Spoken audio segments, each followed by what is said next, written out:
What's up, party people? Okay, so anyway, my name's Chris, and I'm a bookaholic.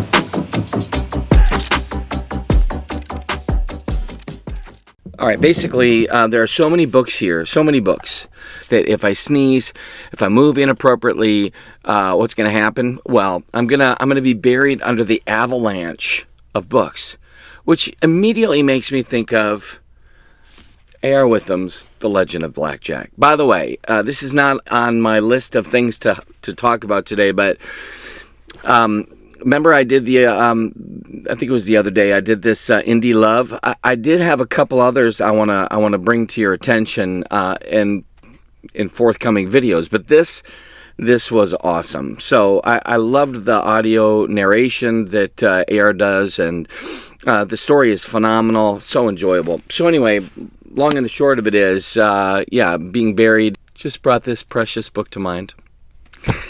You're like, Chris? What are you talking about? Nothing.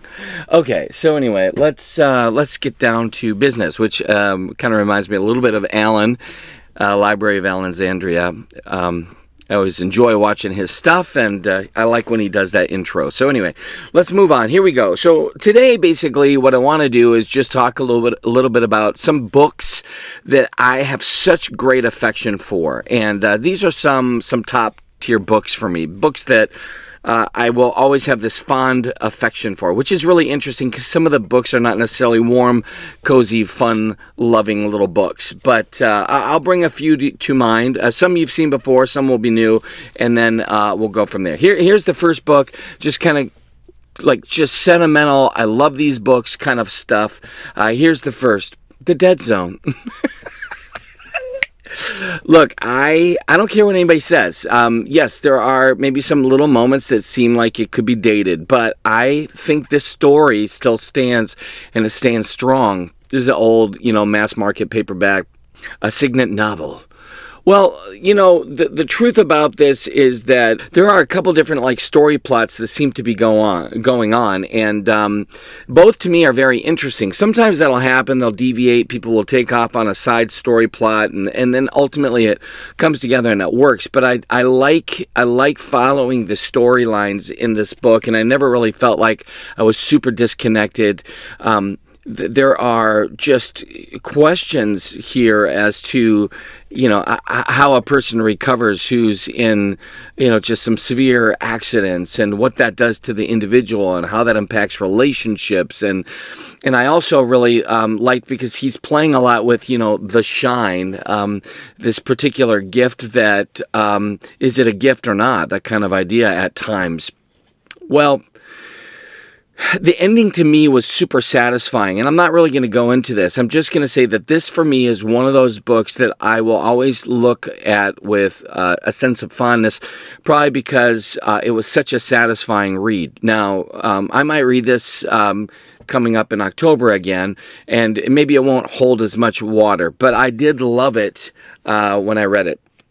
And by the way, I read this for the first time last year, so that was kind of crazy to me. So I'll do that again probably in October. I'll go on a Stephen King binge and tackle some more of his books. Here's another one that to me just kind of a top tier book, a book that always holds this sentimental connection. I was just talking about this book with a bunch of South Carolinians. I was down in Hilton Head Island. And the book is The Great Santini by Pat Conroy. And again, this is just a old school paperback mass market. I was wrecked by this book. I was moved by this book. I had a lot of feelings of just connection. And, I have an amazing father. There's no doubt about it. But every son and father relationship has got its own little nuances and kind of little hurdles. Every father-son relationship has those as well. And just seeing the tension of a family who is growing up in a home where that father-son, really father-family dynamic was almost catastrophic. This This book fascinates me in a lot of ways. First of all, it's so unlike my life. You have a very outspoken and boisterous father figure who is, kind of this force of nature. And then you have this son who's trying to come into his own and figure out what life looks like. And for him, it looks, precarious, and there's danger, and that danger is at home so often. So this for anyone. I mean, this is going to have some massive triggers. There's no doubt about it. But it's a classic for a reason. And Pat Conroy, I think he had said that for him, some of the nice things that were done within this book, from the father to the children, had to be added, because in real life, it was not like that at all. And you could easily argue that most of his books are him trying to process and deal with, his past experiences. And if you think about it, what's fascinating to me, and I do just so much work with folks who are, trying to navigate even through their own life circumstances and difficulties, that those early years, those formative years, whatever, 10, 12, 15 years, oftentimes have such an impact on our life that we think about them and are moved from them for the rest of our life. Isn't it interesting that something that maybe happens to you at 8 years old or 5 years old or 10 years old, and still you're trying to process and figure out, what to do with that baggage, that scenario, that situation. So obviously the role of parent to child is so imperative, so important. It needs to be so nurturing, and unfortunately, there's a lot of difficulty here. But this story as a whole is so profound. I could read this story probably every year and still be deeply touched by it. And again, I'm just wanting to ensure that, my family dynamic was not that. And I have an amazing father figure, but I could still somehow find myself in that ache of that boy at times. And so that's an amazing gift to be able to do that as a writer, invite people from even dissimilar backgrounds into a story dynamic where they can still see themselves. I mean, that's incredible. Here's another top book that will always hold a special place in my life. Plain Song by Kent Haruf. I've read everything but one of his books, and partly I would love to read even his his grocery list. The way that he wrote was, to me, just a perfect resonation kind of with my past, and just even the style of writing that I like. And I'm not even sure resonation is a word, so let's just pretend I didn't say that. But this is kind of a story of, at least this, really the three stories that take place around this town just give you a glimpse of, the uniqueness of the characters, those very stereotypical small town scenarios and situations. This has aspects of kind of a coming of age. It also has just a dive into a lifestyle that is very much surrounded by a farming community. The brothers in this story are, to me, so beautifully portrayed. There's something about them that they necessarily, they need one another, but they're still not complete. They're still not whole. There's something missing. And when that missing component, so to speak, is put into their world, how that transforms and even changes them. And you're almost watching the beauty of them becoming whole. There's so much about this that's happening in this book, is that you have these people who are very flawed, and ultimately, how do you deal with that brokenness, and how do you deal with that lack? What makes you whole? And you see that in all of the different story dynamics that are presented to you within this small town out in the Great Plains, the Colorado area. Well, this guy was a master, and unfortunately and tragically, he has passed away. And unfortunately and tragically, of course, Pat Conroy's passed away. We won't get any more books from these guys. And so, in a lot of ways, we're pretty spoiled to have the contributions that they had made thus far. Here's another. I read this, I don't know, a few years ago. Well, let me actually, forgive me, let me just bring this one up as well. I read this right after The Great Santini, The Prince of Tides, and I would probably not recommend people do that because there's some similarities that are taking place. You know, it's kind of this family down on the low country, and how are they going to navigate through the chaos that is this thing called life. This one is pretty hardcore. You have a little bit more of a deeper dive into kind of the trauma and what that does to, you know, his family as a whole. And as he unpacks that story, boy, oh boy, it's fairly sobering and haunting.